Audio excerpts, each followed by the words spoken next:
Hey everybody, Economic Ninja here. I hope you're doing well. We've got a story out of Zero Hedge and it is about student debt. And I think it is very, very important because as people are now forced to go back to paying their student loan debt, I think we're going to see even more of a crunch on the economy, and it's going to tighten its noose around the neck of so many borrowers around the country, and it is going to lead to some bad things. The title of the story is entitled The Great Student Loan Non-Payment Boondoggle is Over and Household Spending is About to Collapse. It says right here, I'm going to not read the entire story for you. We're going to chat about it. According to Goldman, the agreement announced on Saturday between uniparty leaders, Joe Biden and Kevin McCarthy, titled hilariously, the Fiscal Responsibility Act. You got to love how they write these, right? They always say it's called one thing and they totally mean another, right? Prohibits the Biden administration from extending the pause on student loan repayments in place since March of 2020. Think about that. Since March of 2020, people have not had to pay their student loan debt. So they've had a reprieve. But what have we seen since March of 2020? We've seen car prices explode, not only because of shortages, because people are paying astronomical prices. We're seeing other asset classes explode because people were taking money that they normally would have put towards debt and they put towards newer forms of debt. Let me ask you this. How many people do you think that you know out there that were in debt before, that were able to stop making payments, actually went out and got newer forms of payments?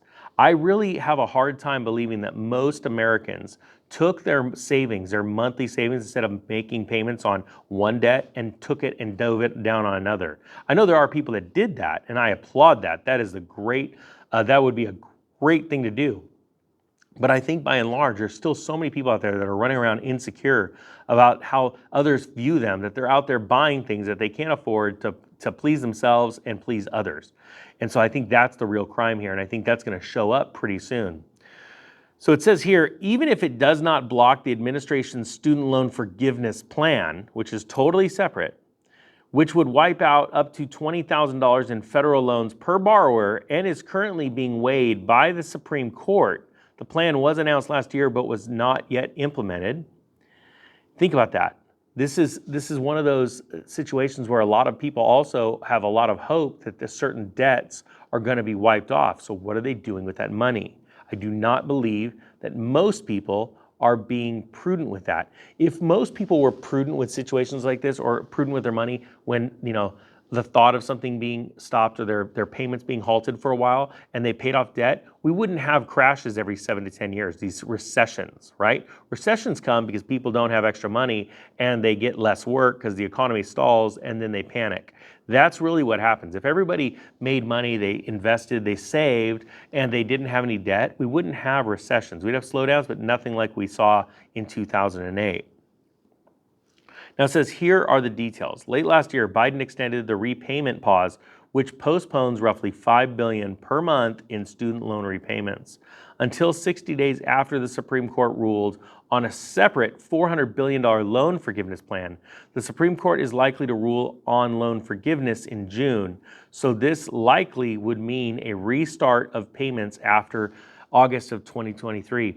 How do you feel that so many people, let's say you yourself are working in a blue-collar job, you went to work, you didn't go to college, and these people that went to college now had the ability to be your supervisor, but also don't have to repay all their student loans. They just went willy-nilly into it, dove in, and now they are being forgiven on the backs of your tax dollars. I'm curious what you think about that. Put that down below. And now, so you can already tell by my tone how I feel about it. I think it's disgusting. I think that that's not what builds men and women, good, strong men and women, by having to deal with your obligations in life. When you sign on the dotted line, you owe it. But also, it just breeds childness. I can't even pronounce it. But this just irresponsible behavior. I could just do whatever I want, and the government's going to bail me out. I think that's what destroys a society, actually. Now it says, and now the debt limit agreement prohibits further extension of the payment pause, but remains silent on the student loan forgiveness. So we know right now by September of 2023, the payments are going to resume. And this lines up with my call for a fall collapse, like when things really get bad in September and October, mid-September to mid-October, you're going to see things that are going to be crazy because of all the pressures economically being put on the average man or woman in America.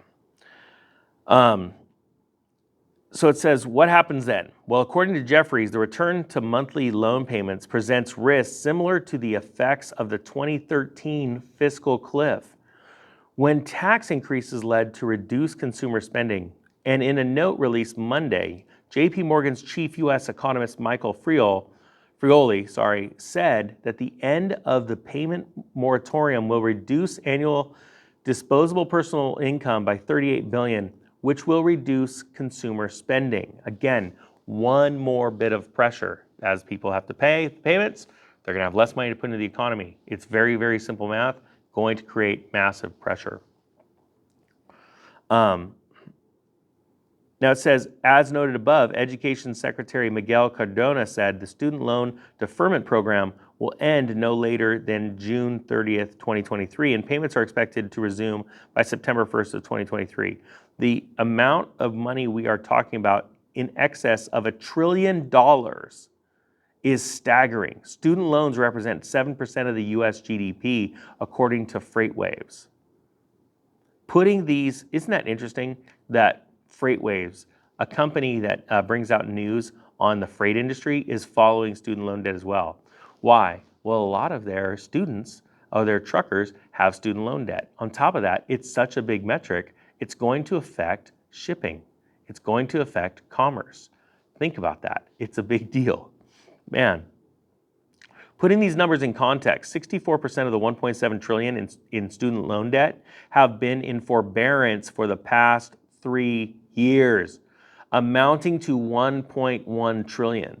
This is staggering. Again, 65% of the $1.7 trillion, which equals $1.1 trillion, has been in forbearance for the past 3 years. So this is going to be an eruption in new, the way that money has to flow out of somebody's hand now to their debtors. Okay, this is a big deal. Some more math. According to the New York Fed study, the average student loan payment is $393 a month. So that is that much money that is going to come out of someone's hands now and go back to where it belongs. That's a big chunk of the average ordinary income.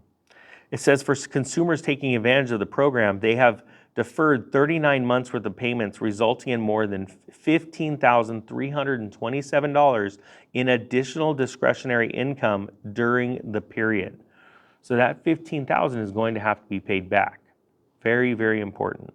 The forbearance program, when originally conceived, was intended to be a short-term program to protect consumers from the COVID Black Swan event, but many consumers made financial decisions based on the short-term cash flow boost, treating the cash as permanent. In fact, the latest NY Fed household debt study showed delinquency on student loans until 2020, the highest among all types of credit, collapsed to near zero, courtesy of the repayment moratorium. Expect the red line to soar in the coming quarters. And they show you a chart. The facts of the matter are, we are in very serious times. And as these loans are being called due, or not called due, but the payments have to restart, that is going to be a massive chunk. And remember, inflation is huge right now as compared to 3 years ago. So it was one thing for 3 years ago them to be able to stop paying $393 on average for their bills, right, to go into stuff. But now think about that $393 in the form of their current grocery bill as opposed to what it was 3 years ago.